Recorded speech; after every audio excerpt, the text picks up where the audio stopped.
Allah Resulü sallallahu aleyhi və səlləmlə 7 gözəl tövsiyə, hansı ki o tövsiyəni Əbu Zər radiyallahu anhuya edib.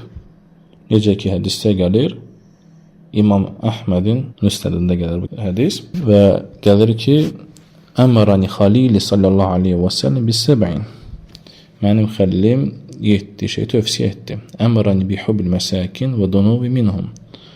Miskinləri sevmək və onlara yaxın olmağı əmr etdi. Və əmrani ən anzura ilə mən huvə duni və lə anzura ilə mən huvə fəvqi. Və əmr etdi ki, özümdən aşağı kəslərə baxmaq və özümdən yuxarı olan kəslərə baxmamaq. Və əmrani ən asilə rahimə və in ədbərat. Və qohumlu əlaqələri saxlamağı əmr etdi. Onlar üst çevirsələr belə. Və əmrani ən lə əsələ əhədən şeyə. Və əmr etdi ki, heç kəsdən, heç kimdən, heç nə istəməmək. Və əmrani ən əqulə bil haqqi və in kənə murra. Haqq acı olsa da belə, haqq sözü əmr etdi deməyə. Və əmrani ən lə əxafə filləhi ləvmətə ləin. Allah yolunda qınayanların qınamasından qorxmamağa əmr etdi. Və əmrani ən ukthir min qavli la havlə və la quvvətə illə billah, fə innəhunə min kənzin təhtil arş. Və əmr etdi ki, la havlə və la quvvətə illə billah sözünü çoxaltmağa, çünki o, ərşin altındakı olan xəzinələrdəndir. Və baxın, Əbu Zər radiyallahu anhu nə deyir? Deyir, əmrani xalili, əmr etdi xəlilim, yəni mənim yaxın dostum, mənim sevimli dostum. Xəlil məhəbbətdən də üstün olan sözdür. Yəni sevimli sözündən də üstün olan sözdür. Və o da göstərir ki, Allah Resulü sallallahu aleyhi və səlləmin sahabələrin arasında nə qədər uca məqamı olub, necə onlar onu, Allah Resulü sallallahu aleyhi və səlləmi sevib. Və Allah Resulü sallallahu aleyhi və səlləm 7 dənə xeyir əməli tövsiyə edir. Və o tövsiyə təkcə Əbu Zər radiyallahu anh'a yox, bütün ümmətinə aiddir. Və birinci tövsiyə, birinci əmr nə idi? Miskinləri sevmək və onlara yaxın olmaq. Yəni miskin burada nəzərdə tutulan kimlərdir? Yəni kasıblar. Kasıbları sevmək və kasıblarla birlikdə olmaq bu nəyə gərəkdirir? Gərəkdirir ki, miskinlər, yəni kasıblar Allaha daima boyun əyənlərdir. Onlar daima Allaha daha çox yaxın olanlar. Çünki onların bu dünya olan hərisliyi çox da olmur. Və insan onları sevəndə, yəni miskin kasıbı sevəndə onların sevgisi ancaq Allah üçün olur. Allah üçün və Allah üçün olan sevgi imanın ən möhkəm olan tutacaqlarındandır. Və şək yoxdur ki, iman əhlini sevmək və Allaha itaət edən qullarını sevmək, bu nədir? Allaha yaxınlaşdıran əməllərdəndir. Və Allah Resulü sallallahu aleyhi və səlləm tövsiyəsi ki, onlara yaxın olmaq və daima onu nə göstərir? Göstərir ki, miskinlər oturub durmaq da həmçinin nədir? İnsanın əlindəki olan nemətlərə şükür etməsi və həmçinin də təvəzzəkar olmaq, qəlbin yumuşalmasına gətirir. Və ikinci baxın, Allah Resulü sallallahu aleyhi və səlləm əmr etdi ki, nəyi? Özündən aşağı kəslərə baxmaq, özündən yuxarı kəslərə yox. Yəni, çünki özündən aşağı kəslərə baxdıqda, yəni mal, dövlət baxımından, bədən, can sağlığı baxımından insan əlindəki olan nemətləri şükür etməyə başlayır.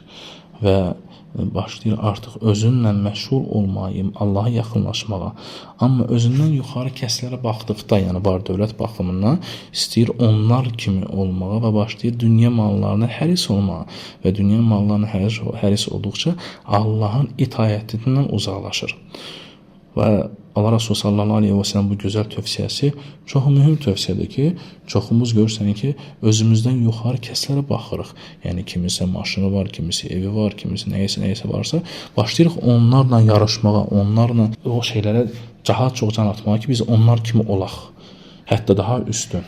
Ona görə Allah Resulü sallallahu aleyhi və səlləm elə belə demir ki, mən sizin üçün kasıbçılığa görə qorxmuram.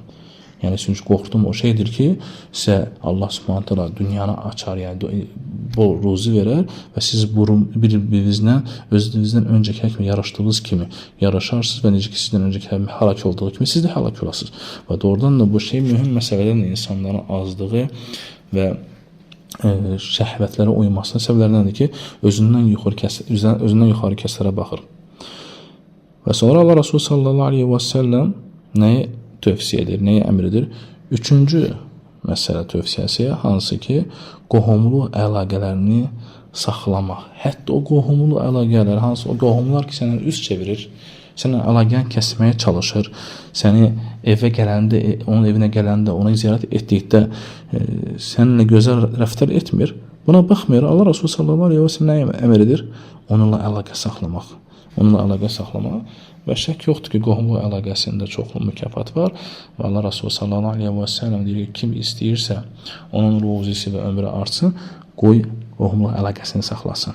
Bu mühümdür. Qohumluq əlaqəsi şəriətimizdə, dinimizdə böyük məqamlardan bir məqamdır, məkandan bir məkandır. Dördüncü tövsiyə, Allah Resulü sallallahu aleyhi ve sellem nəyə buyurur? Deyir ki, heç kimdən heç nə istəməyəsən. Yəni mənə əmr etdi ki, heç kimdən heç nə istəməyəsən. Və bu bizə əmr, bu mühüm əmrdir. Yəni qəlbimiz ancaq Allahla olmalıdır. Baxın, Allah Resulü sallallahu aleyhi ve sellem İbn Abbas radiyallahu anhuya həddi buluğa çatmadan ona, yəni çatmamış uşağa nəyi öyrədir?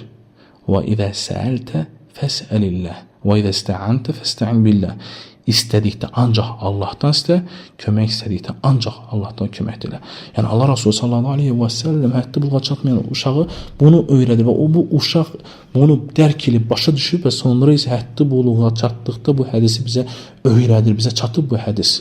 Yəni bu uşaq başa düşübsə, biz böyük olduğumuz halda necə başa düşməyək? Ona görə bizim qəlbimiz ancaq Allahla olmalıdır və ancaq istədikdə ancaq Allahdan istəməliyik və Allahdan başqasından heç kəsdən istəmək olmaz. Beşinci tövsiyə və çox mühüm tövsiyədir. Allah Resulü sallallahu aleyhi ve sellem nə deyir? Deyir, acı olsa da belə haqq söz demək. Acı olsa belə haqq söz demək. Yəni müsəlman daima haqq söz deməli. Ya eyyuhellezine amenu ittaqullaha və qulu qawlan sadida. Ey iman gətirənlər, Allahdan qorxun və doğru söz danışın. Və bu Allah Subhanahu əmridir ki, insan daima doğru söz deməlidir. Necə ki Allah Subhanahu buyurur ki: "Və izə qultum fa'dilu və law kana za qurba." Danışdıqda yaxın qohumunuz olsa belə ədalətli olun. Yəni insan haqqı deməyi daima deməlidir, qorxmamalıdır. Hətta o haqq acı olsa belə. Və altıncı tövsiyələrindən Allah Resulü sallallahu aleyhi ve sellem deyir? Allah yolunda qınayanların qınamasından qorxmamaq. Doğrudan da görürsən ki, insan itayətdə, xeyr əməllərdə qabağa getdikcə görürsən ki, qınayanlar çox olur. Tən edənlər çox olur. Və Allah Resulü sallallahu aleyhi ve sellem deyir ki, Allahdan qorx. Allahdan qorx. Yəni ancaq Allah yolunda Allahdan qorx və səni tən edənlərin tənəsindən, qınayanların qınamasından qorxma. Və ancaq qəlbin Allahla olsun. Və son 7-ci tövsiyə Allah Resulü sallallahu aleyhi ve sellem nəyə əmr edir? La havlə və la quvvətə illə billah sözünü çoxlu demək. Doğrudan da la havlə və la quvvətə illə billah böyük bir xəzinədir. Necə ki Allah Resulü sallallahu aleyhi ve sellem özü burada bir hədisə deyir ki, ərşin altındakı olan bir xəzinədir. Yəni necə ki xəzinənin içində böyük, çoxlu sərvətlər, varlıq varsa, la havlə və la quvvətə illə billah sözündə, kəlməsində böyük əzəmətli varlılıq var. İnsan onu daima dedikdə bu varlılığı, bu zənginliyi hiss eləyir özündə. Ona görə la havlə və la quvvətə illə billah sözünü insan artırmalı, çoxaltmalıdır. La havlə və la quvvətə illə billah, yəni güc və qüvvət ancaq və ancaq Allaha məxsusdur. Və insan bununla dərk edir, başa düşür ki, onun heç bir hərəkəti, heç bir feili, heç bir nəsə gücü, qüvvəti özündə deyil, ancaq Allahdadır. Və insan bunu etiraf edəndə ki, bu ancaq Allahdandır, doğrudan da böyük bir xəzinəni özündə əldə etmiş olur. O xəzinə ki, ərşin altındakı olan xəzinədir. Və ona görə ərşin altındakı olan xəzinəni çalışın, çoxaldın. La havlə və la quvvətə illə billah sözü deməklə.